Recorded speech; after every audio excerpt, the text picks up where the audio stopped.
Buenas tardes, mi nombre es Jerónimo Politi, presentando la actividad número 1 del trabajo práctico número 9 de la Cátedra de Técnicas Digitales 1 de la carrera de Ingeniería Electrónica de la Universidad Tecnológica Nacional, Facultad Regional Paraná, año 2020. El grupo está además conformado por De Gregorio Facundo y Fontana David. Bueno, esta actividad pide implementar a través de compuertas un flip-flop tipo RS, maestro-esclavo, y visualizar entradas y salidas con LEDs y plantear su tabla de verdad.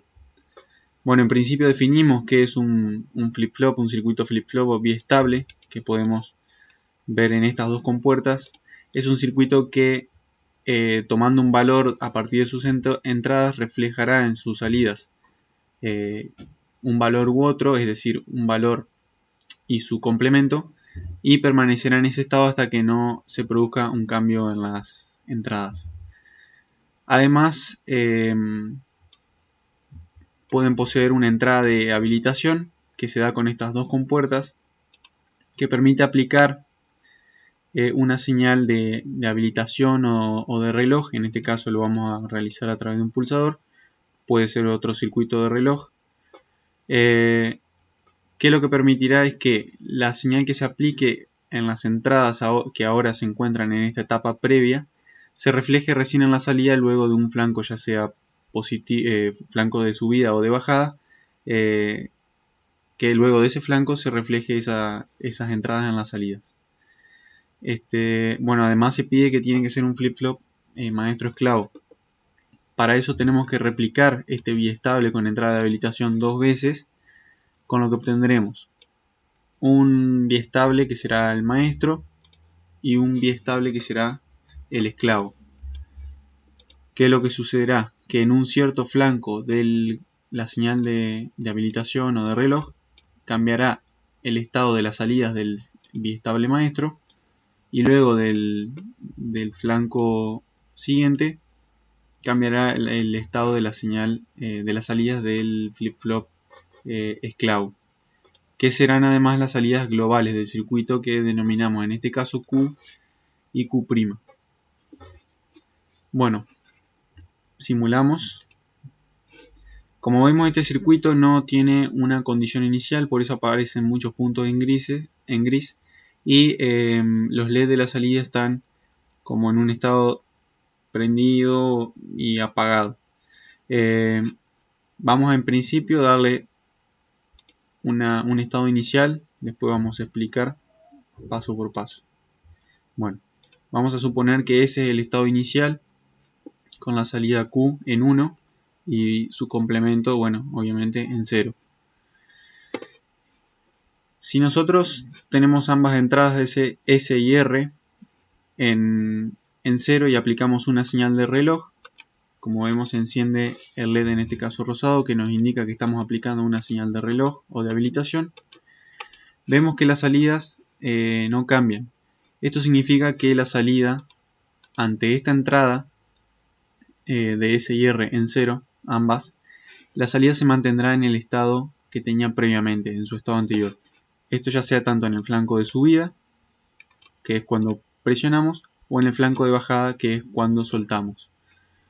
Esto lo detallamos acá en la tabla de verdad, viendo que, bueno, si tanto S y R están en 0 y el flanco de la señal de reloj es de subida, las salidas toman el estado que tenían en un tiempo t, o sea, las salidas en un tiempo t más 1 o un tiempo posterior toman el valor que tenían en un estado previo. En el flanco de bajada, como vimos, sucede lo mismo. Si presionamos flanco de subida, si soltamos flanco de bajada. Ahora, respetando esta tabla de verdad, vamos a darle un 1 a la señal a la entrada de R. Como vemos ahí se prende el LED. Aplicamos el flanco de subida y vemos que la señal cambia en las salidas del flip-flop maestro, es decir, en la parte superior, donde antes había un 1, ahora hay un 0 indicado con azul, y en su salida complementada ahora hay un 1 indicado con rojo. Cuando soltamos, esta señal, esta salida se aplicará a las entradas del flip-flop esclavo y por tanto a las salidas del, perdón, al aplicar el flanco negativo, el flanco de bajada de la señal de reloj, la salida, el flip-flop esclavo tomará valor a sus salidas y se reflejará en las salidas globales del circuito. Soltamos entonces y bueno, vemos que ahí cambia el estado, donde antes teníamos un 1 en Q, ahora está en 0 y ahora tenemos el complemento Q negado en 1. Bueno, yendo a la tabla de verdad, vemos que durante el flanco de subida ambas entradas estaban, ambas salidas, perdón, estaban en 0, en realidad estaban en un estado indeterminado. Como pudimos ver, los LED estaban a medio prender, digamos, y varios puntos de esta etapa del circuito estaban en gris. Por lo tanto decimos que no estaba determinado el estado en el estado de la salida en ese momento.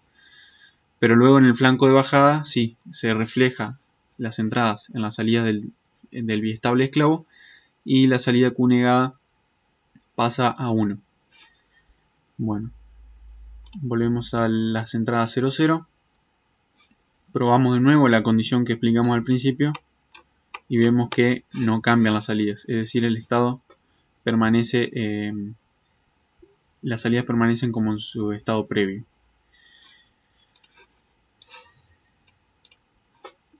Bueno, vamos ahora a hacer el contrario, que sería con la entrada S en 1. Aplicamos un pulso de reloj, un flanco de subida. Nuevamente las salidas están en estado indeterminado. Vemos que en la parte del biestable esclavo, es decir, no en su parte de señal de habilitación, en su parte de entradas de habilitación, sino en la parte del biestable en sí, varios puntos están en gris. Cambió nuevamente la salida del biestable maestro, pasando en la parte superior a 1 y en la parte inferior a 0. Soltamos la señal de reloj para que llegue el flanco de bajada y vemos que la señal se refleja en las salidas. Q, que estaba en 0, pasa a estar en 1 y Q negado pasa a estar en 0. Esto, bueno, lo vemos acá en la tabla de verdad. Con S en 1, R en 0 y el flanco de subida ponemos 0, 0. En realidad, como dijimos, estaban indeterminadas las salidas. Y al llegar al flanco de bajada se establece Q en 1 y Q' en 0.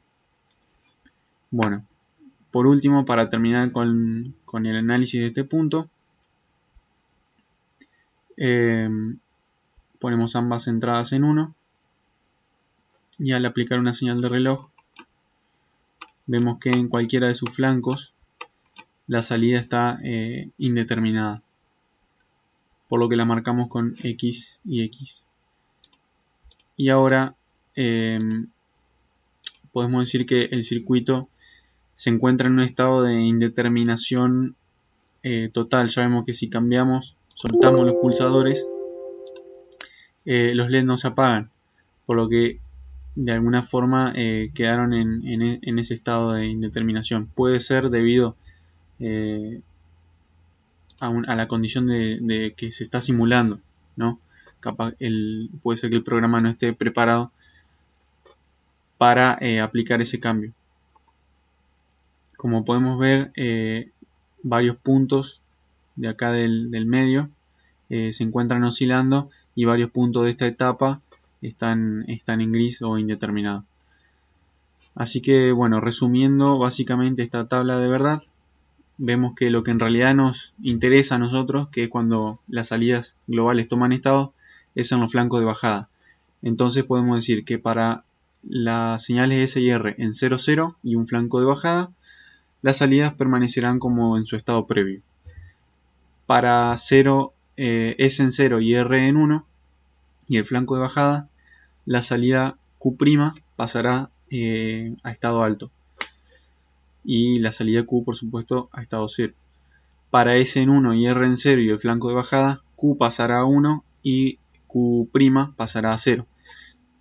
Y para S y R en 1 y 1, y cualquiera de los dos flancos las salidas están indeterminadas. Esto bueno, fue solucionado luego con los flip-flop del tipo JK, que para un estado de entrada 1 y 1, el flip-flop se encuentra en un estado complementario, en un funcionamiento complementario, es decir, que las salidas tomarán el valor complementario al que tenían antes de aplicarse el pulso de reloj. Bueno, luego esta actividad pide modificar el circuito y aplicar en la entrada R el valor que tenemos en S pero negado, es decir, a través de una compuerta NOT. Eso lo vemos en este otro circuito, del cual también analizaremos su tabla de verdad. Es exactamente el mismo circuito que antes, con esta modificación de que ahora en R no tenemos un pulsador, sino que tenemos el valor complementado de la entrada S. Es decir, que ahora el circuito tiene una sola entrada.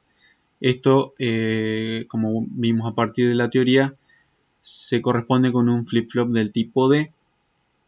Y bueno, ahora analizaremos su funcionamiento. Corremos la simulación. Bueno, vemos que en este caso una entrada siempre va a estar en 1, porque si no tenemos un valor aplicado en S, sí lo tendremos a partir de su complemento en lo que antes era R. Entonces por eso nos aparece este LED prendido, y al aplicarse, al iniciar el circuito sin condición inicial, esto está indeterminado, pero aplicarse un pulso de reloj, este estado de R en 1, o bueno, de S complementado en 1, pasa a la salida, y como vimos en el circuito anterior, cuando la salida tomaba el valor de R, se aplicaba un 1, la salida Q negada pasaba a 1 o estado alto. Bueno, es lo que tenemos acá. Si S está en 0 y S' está en 1, aplicamos un flanco de subida, y las salidas globales Q y Q' permanecen en su estado previo o en 0. En este caso permanecen en su estado previo, en su estado anterior. Y al soltar, bueno, la salida Q' pasa a 1. Ahora vamos a hacer el caso inverso, que sería con S en 1 y S' en 0. Aplicamos un flanco de subida, y como vemos, en este caso antes teníamos que las salidas permanecían en el estado previo, en este caso permanecen, digamos, en 0 o indeterminado en realidad. Y al llegar el pulso de bajada de la señal de clock, se refleja las entradas globales a las salidas globales, y la salida Q pasa a 1 o a estado alto. Cambiamos de estado. Bueno, si aplicamos más señales de clock, esto se repite. Si cambiamos de nuevo el estado de S y de S' y aplicamos una señal de reloj, se invierte nuevamente la salida. ¿Qué quiere decir esto? Que bueno, como podemos ver también acá en la tabla de verdad, nuevamente aquí nos importan solamente los flancos de bajada de la señal de reloj, porque es cuando tenemos bien determinados los valores de las salidas.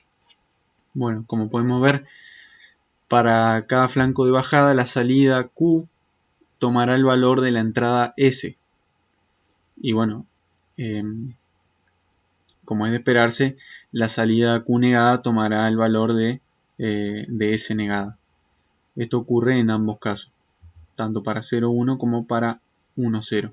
Esto, bueno, como dijimos previamente, se corresponde con un flip-flop del tipo D, que posee justamente esa característica de tomar para su señal de clock, tomar el valor de la entrada.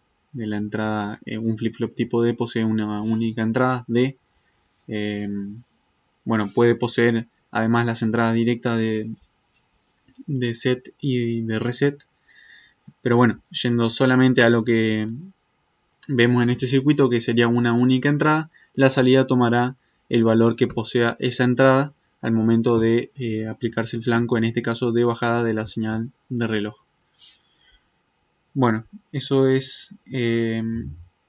fue todo por la actividad número 1 del trabajo práctico número 9. Muchas gracias por su atención.